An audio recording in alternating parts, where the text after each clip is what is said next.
अस्सलामु अलैकुम। कुरान और दीन की जानिब से एक नई और मालूमाती इस्लामिक वीडियो लेकर आपकी खिदमत में आना मैसेज। आज की वीडियो में हम आपको बताएंगे कि 4 चीज़ें ज़िंदगी में कभी ना छोड़ें और इसका जिक्र कुरान पाक में भी आया है। आखिर वो क्या चीज़ें हैं, इस वीडियो में मुकम्मल जानिए। अगर आप नए हैं और अगर अभी तक आपने हमारा चैनल कुरान और दीन सब्सक्राइब नहीं किया तो लाजमी सब्सक्राइब करें और बेल आइकन को प्रेस करके ऑल करना मत भूलें, क्योंकि इससे मिलेंगे आपको आने वाली तमाम वीडियोस नोटिफिकेशन में सबसे पहले।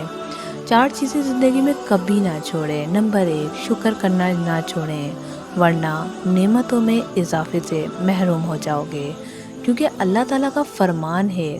तर्जुमा, अगर तुम शुक्र करोगे तो मैं तुम्हें मज़ीद दूंगा। सूरह इब्राहीम आयत नंबर 7।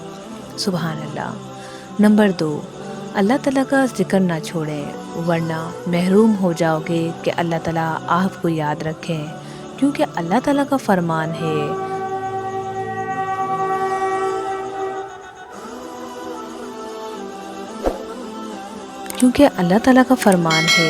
तुम मेरा जिक्र करो मैं तुम्हें याद रखूँगा। सूरह बकरा आयत नंबर 152। नंबर 3, दुआ करना ना छोड़ें, वरना कबूलियत से महरूम हो जाएंगे, क्योंकि अल्लाह ताला का फरमान है। तर्जुमा, तुम मुझे पुकारो मैं तुम्हारी दुआ कबूल करूँगा। सूरह गाफिर आयत नंबर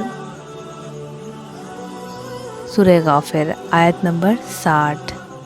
नंबर 4, इस्तग़फ़ार करना ना छोड़ें, क्योंकि अल्लाह ताला का फरमान है। तर्जुमा, अल्लाह ताला इनको अज़ाब देने वाला नहीं है जबकि वो इस्तग़फ़ार करते हैं। सूरह अनफ़ाल आयत नंबर 33। उम्मीद है कि आज की वीडियो आपको बहुत पसंद आई होगी और आप ये 4 काम करना नहीं भूलेंगे। तो इस वीडियो को सदका जारिया समझकर दूसरों तक शेयर करें।